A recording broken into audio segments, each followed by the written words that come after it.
Excuse me. Hey guys, what's up? We are blind ranking the Big Ten mascots today. I think that this is an interesting time in college football in general, and especially with the Big Ten, is that there is so much change that there are so many unfamiliar faces, even some faces in here that aren't technically in the Big Ten yet, but I want to talk about those guys.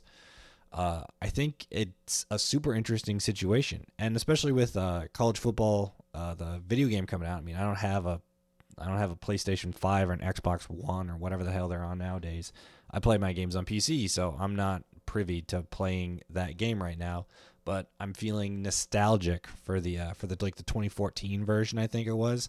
I put so many hours into that game in college, probably like 10 times the amount that I actually studied in college, which is, doesn't say good things about me in college, but whatever. That's not why we're here. So I am a Minnesota fan. I'm also an Oregon fan. I've been living out in Oregon for about 4 years now, and actually going to move to California here pretty soon. If you look behind me, there's absolutely nothing on the walls, and there's boxes and stuff all over the place. Yeah, I'm excited about the expansion of the Big Ten. I moved out into Pac-12 country, but then that just became Big Ten country again. So I want to give some of the Midwest fans a perspective on what the West Coast mascots are like, and just get some of that little general information on them. Woo.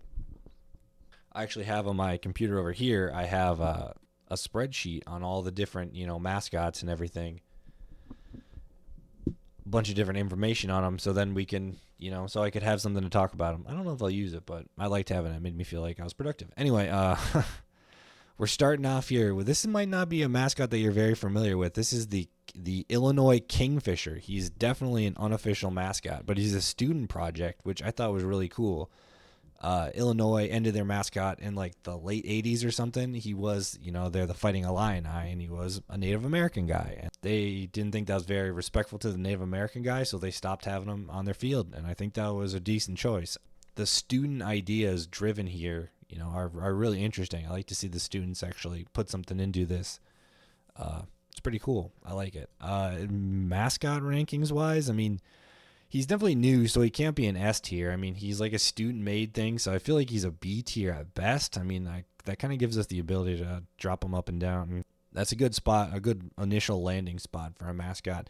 That is basically just like a mascot, like a tailgate mascot. I mean, he's not going inside the building at all, but I think it's interesting. I like it. Let's see where he stacks up against. We've got the Maryland Terrapin here.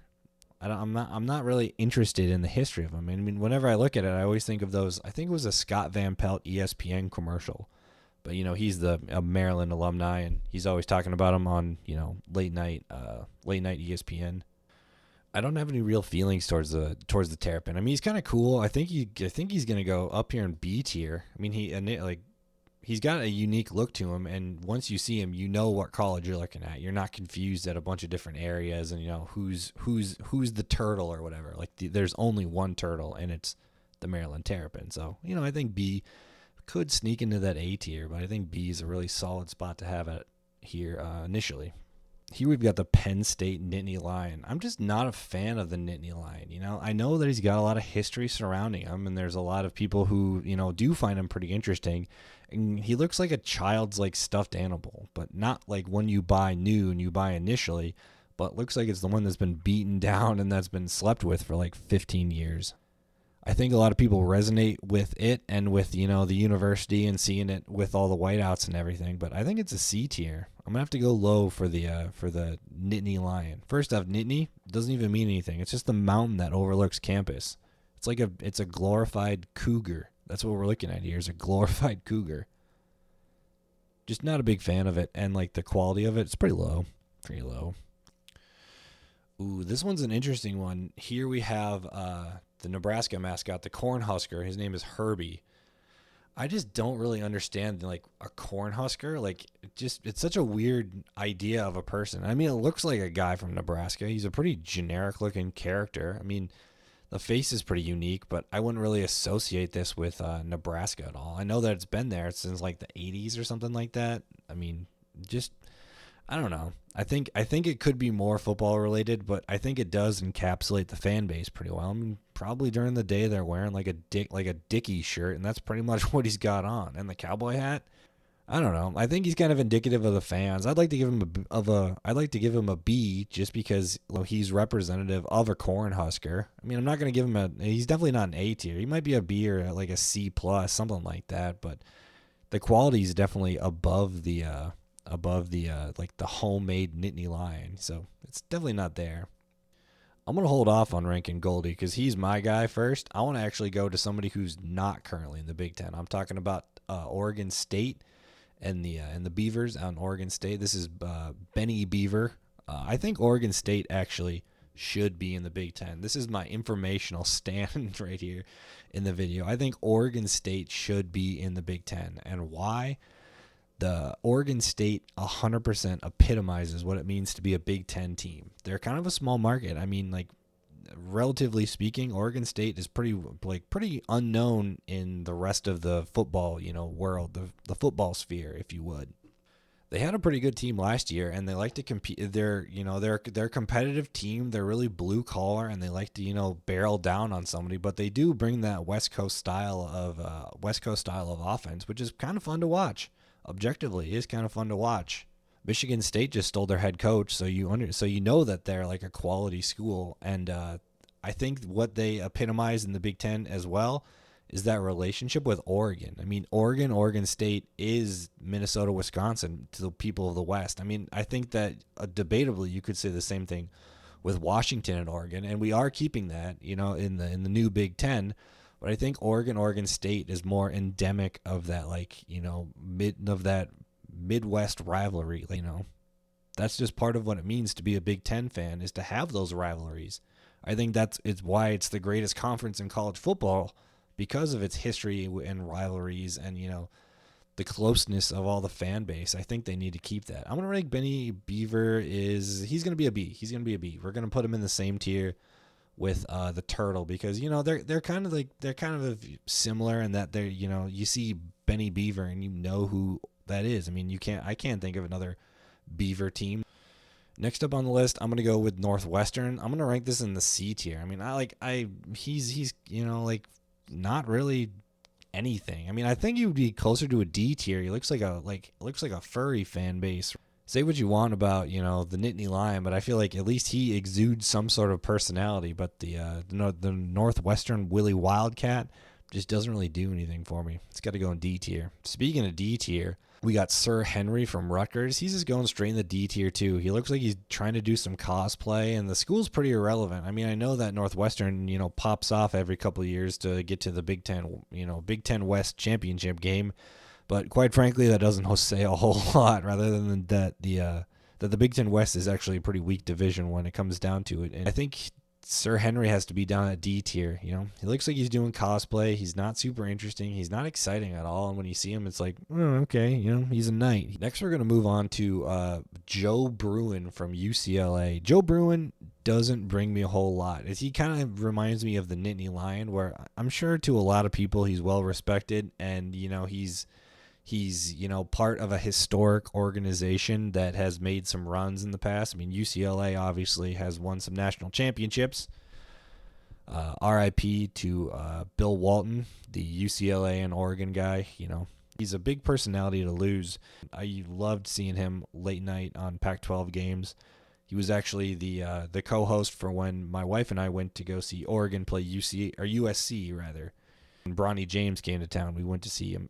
We went to see that game, and Bill Walton was the broadcaster. So I'm sad to see him gone. But Joe Bruin doesn't bring me a lot of that excitement. I know he's paired to a lot of big moments in sports, but just he's just a bear. I mean, I guess I would give him like a B plus or like a C plus, just because he's got the girl with him all the time. So I mean, that's all right. I'd put him here, but I'm not doing that. Ooh, next we're gonna move on to. I really don't want to do Herky Hawk. I feel like I'm not going to do Herky Hawk justice. I feel like he's kind of with the B tier here, but he has to go, or excuse me, he feels like he kind of goes with the C tier here just because I don't like him. But I have to give him it's either a B or an A. Like he's just an iconic mascot. The university he stands for. I mean, he's not really that good looking of a mascot. I mean, well, I'll get a close-up shot of the picture I have, but just not a super interesting mascot, and he just doesn't bring I don't know. He just doesn't bring something with him. I feel like he's got to be a B tier. I'm not a huge fan of Herky Hawk. Maybe he's an A tier. I'm going to throw him in the A tier. I'm going to give him the benefit of the doubt. We're going to go on to the next mascot here. We're going to go with Brutus the Buckeye. I have mixed feelings about Brutus. I don't really think he's like that cool looking of a mascot, but he's just so iconic. He has to be A tier. I mean, I feel like he borders on S tier just because of like the notoriety that Ohio State has, and like I think he's a cool. I mean, he's not cool looking from his design, but he's certainly unique. And the second you see him, you know who you're looking at, and you know what's going down and what's gonna happen. I mean, he's paired with a historic university. I know that I kind of took it away from the Nittany Lion here, but Brutus is just so much more unique looking. Next up, we're going to go with Purdue Pete here. I'm not a big fan of Purdue Pete. You know, it just feels like just low effort. I mean, you got like the stupid, silly looking head, but other than that, like he just doesn't bring a whole lot to the table. I'm not a big fan.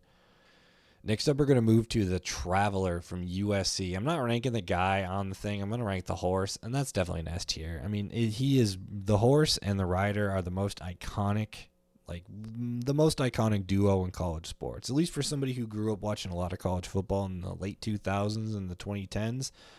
I mean, the Traveler was everywhere. He was on every important game. You always know he rides out to the middle and the guy gets off and takes a knee and stabs the dirt. I mean, that's an awesome, epic moment to see in your college football game. I loved it. Made me feel like you knew what you were getting into. Definitely the S tier. And the horse is a beautiful horse. It's technically a gray horse, but I can't remember the specific breed of it. But beautiful animal. It's absolutely gorgeous, you know. Next up, we're going to go to, I did a pair. One is an animal and one is the actual husky. I'm pretty sure this is Dub, actually. This is Dub. I think it's Dub the second is the husky. But he's definitely in A tier. I mean, it's a dog. What can you not like about a husky dog? It sits there and howls. I have to give it an A tier. Plus, it comes with the matching, regular mascot. I mean, what can you not like about it? It's perfect. It's wonderful. I'm going to go with the Puddles the Duck, or sometimes it's just referred to as, or it's usually referred to just as the Duck. The Duck is definitely S tier. I know that I'm 100% biased, but the Duck is an S tier. It is the quintessential mascot. It rides out on the back of a Harley before every single game. It's always doing like 10 million push-ups. I mean, Oregon scores 1,000 points in a season. I mean, this thing is doing push-ups all day long. I like seeing the mascot as an adult and as a kid. Like, why would you not want to go take a picture with this guy? I mean, he's so cool. He's just fuzzy and approachable, and it's perfect. I like it. Next up, we're going to go to Michigan State.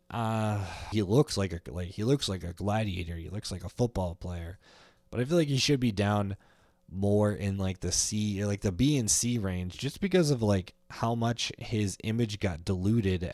Just because he looks like a community college mascot from his design standpoint. I know that he was probably the original one, and a lot of other people kind of copied that design off of Michigan State. But I don't know. I'm just not the biggest fan of like the physical layout and like what he looks like. He has to be a B tier for me. Ooh, last but not least, we've got the two, my favorite and my least favorite mascot. I want to put Wisconsin down here at D tier, but I definitely don't think it's there. I think Bucky Badger here has to be an A tier. I mean, he's definitely the same tier as Iowa and Ohio State. He's not A tier. I mean, I feel like people from Wisconsin are going to say like he should be the freaking double, triple S tier. He should be beyond what we can see. But I just feel like he's an A tier. He's always around those iconic moments. You always have the videos of him doing jump around, or those classic battles for Paul Bunyan's axe with Minnesota. So I think he definitely deserves to be A tier. He should probably be S tier, but I think I can only give him A tier. Here we've got Goldie Gopher, and Goldie Gopher definitely deserves the S tier just from my nostalgic standpoint. I feel like he can't be any higher than A tier because like he's so close to what I love and he's close to the things I like, but I just don't think he's there. I think he has to be a B tier. He's definitely not a C tier. He's he's more iconic in the style and the look of him. I feel like I'm too biased to rank Minnesota properly. I feel like he can't be above Bucky. Bucky is definitely more of an understood and appreciated mascot. Goldie feels so much more approachable. You know, he's a unique looking mascot, which definitely helps in this situation. I feel like him and Benny Beaver here are probably related cousins. I'd love to rank Minnesota an S, but I just don't think that Goldie carries the same amount of weight as Bucky does. I think that in Minnesota he's definitely an S tier. He's a mascot that people enjoy seeing, but I just don't think he's definitely not on the same level as the Duck and the Traveler, and he's certainly not at the same level as Bucky. I mean, he's more of an iconic and more well-known mascot than Goldie is. One thing I learned in the research process about Goldie here is that he's modeled after a real animal. He's modeled after the 13-line squirrel. So technically he's not a gopher, he's a squirrel, but don't ever say that. Wisconsin used to have a live raccoon as their mascot for a couple of years in like the 40s. So, you know, I'm not giving any props to Wisconsin about having, you know, a mascot that matches their actual name. You know, they don't get points for that, at least not from me. And there's my my overall rankings for the Big Ten mascots. I'm sure it's pretty controversial for you. I know that, you know, Benny Beaver doesn't technically belong here, but I feel like he belongs here at least by spirit, if not just by, you know, physical location between, you know, Oregon and Washington. Let me know if you agreed with what I had to say. I'm pretty sure I probably pissed off some, you know, Purdue fans. I'm sure he should probably be closer to a C. But just like the effort level is just a D. Sorry. Anyway, I hope you guys liked it. Let me know what you think about my rankings. Let me know if you agree or disagree. And let me know what conference you want to see me do next. I have all of them, actually. Everything's all lined up to do every single one in the FBS. So my brain said ACC next, but I don't know if I want to do the ACC. I'm not a huge fan of it. Maybe the AAC. Maybe like the Sun Belt or something like that. I don't know. Let me know. I'll talk to you guys later. Peace.